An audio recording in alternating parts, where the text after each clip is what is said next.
This is Eddie Hearn, Matchroom Boxing. You are watching Sporting Icons. You don't need to be anywhere else.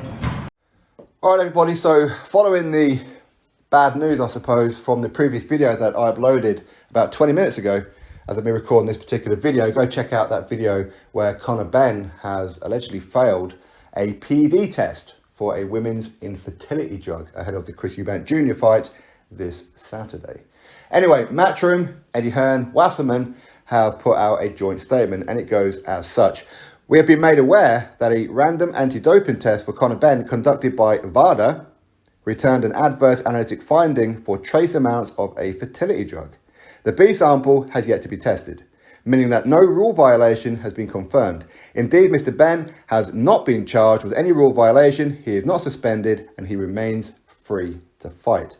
Mr. Benn has since passed a doping control test conducted by the UK Anti-Doping Agency, or UKAD, the anti-doping authority to which the British Box Board of Control has delegated its doping control testing for the bout.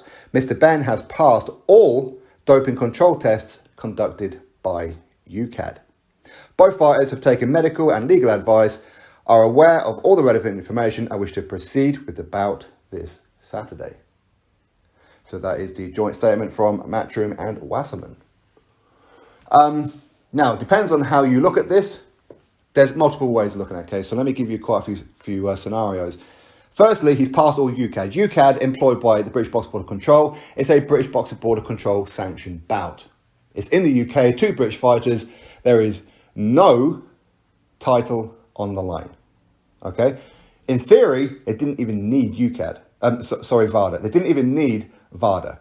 VADA is used for the bigger fights that would involve the WBC or the WBA. Okay, so in theory, VADA doesn't even have to be involved. So you could look at it that way and go, well, screw VADA. He's passed all UKAD. It's a British Box Board of Control sanctioned bout. There's no belt on the line. It's 2 British fighters on a British ring.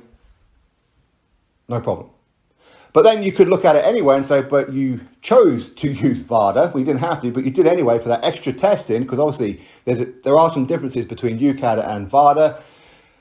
They have different rules for certain PEDs, for certain drugs, where it's okay for one if it's used in camp, but not okay for another if it's in camp or out of camp and all that kind of stuff.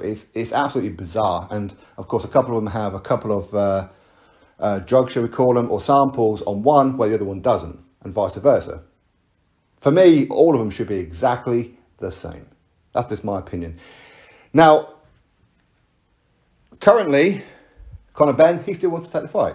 Chris Eubank Jr. still wants to take the fight. So how to look at that? How to look at that? Now, what happens if Conor Benn goes in there and gets absolutely destroyed because it's on his mind? It's going to be on his mind. It can't not be. He's going to be walking in there with a crowd looking at him, and there's going to be a whole chunk of them looking at him with you cheating eyes. Okay, because obviously there's a lot of people out there are very, very against anything to do with drugs, PEDs, okay? Clean sport, all that kind of good stuff. A lot of people will be making bets on this fight. A lot of people have booked hotels, they've booked tickets, they're going to buy the pay-per-view, maybe they already have on DAZN or on Virgin now as well. It's big business. People will look at this fight a little bit differently, while there's a cloud over Conor Benn. And that's the unfortunate thing. There is currently a cloud. Even though he's passed all UKAD and everything, they didn't have to use VADA, but they chose to. Okay? So, at the same time, what happens if Conor Benn now goes in there and obliterates Chris Eubank Jr.? He manages to take the punches of Chris Eubank Jr. Knocks out Chris Eubank Jr. What if a little bit further, and I know some people may say it's a little bit dramatic, but things do happen and worse. But what if Conor Benn knocks out Chris Eubank Jr. and Chris Eubank Jr. ends up having some Michael Watson or Jared McLennan kind of issues afterwards? Maybe worse, fatal. It can happen anyway. Because again, some people will look at this fight anyway and say, but Chris Eubank Jr., not only does he have to weigh 157 pounds, which is £3 less, but there's a rehydration clause, meaning that he can't fully hydrate for the fight. So he's already going to be depleted, and now Conor Benn's taking PEDs. That's how people will look at it. A whole chunk of people will look at it that way. It's difficult. You can look at Matchroom, Wasserman, DAZN. Should they pull the plug on this fight? Again, people look at it and go, well, it's money. Money's more important than health. Again, some people will look at it that way. We can draw some comparisons if you like. Now, we can look at, say, Tyson Fury and Dillian Whyte, okay? They're two high-profile fighters who have had history with PED allegations, all right? Tyson Fury back in 2015, it was around the Christian Hammer and Derek Chisora fight. It was around that kind of period. It was not Vladimir Klitschko. Many people put out that it was for Vladimir Klitschko. It wasn't, okay? But Christian Hammer, Derek Chisora is around that kind of time where Tyson Fury failed a PED test, was it nandrolone? And he said that it was wild boar, whatever, okay? The B sample took forever. And that was through UKAD, not VADA. He passed VADA when it came to the Vladimir Klitschko fight, okay? So he was clean for the Vladimir Klitschko fight, but he failed UKAD. And this went on for how long? The guy was out the ring for 2.5 years before they finally resolved it. That's a long, long time. So that was UKAD. Dillian Whyte, again, they found an adverse finding right before, it's about a day, maybe 2 days before the Oscar Rivas fight. There's an adverse finding with the A sample. The fight went ahead, again, because he wasn't in any kind of violation, because the B sample had yet to be tested. So the fight went ahead. Fast forward quite some time later, of course, they tested the B sample and he passed. It was determined that because he passed the B sample, the A sample, the pot was quite clearly contaminated. Now, for those of you who don't understand, because I see comments all the time, Dillian Whyte's B sample's gone missing, all that kind of stuff. No, it was tested. It was tested, okay? That's how they come up with their result. Because it's not like you pee in one cup on one day, oh, you failed that one, right, we need another sample.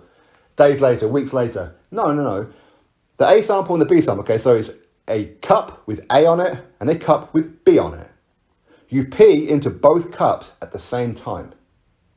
So essentially, it's the same sample, just in 2 different cups. Okay?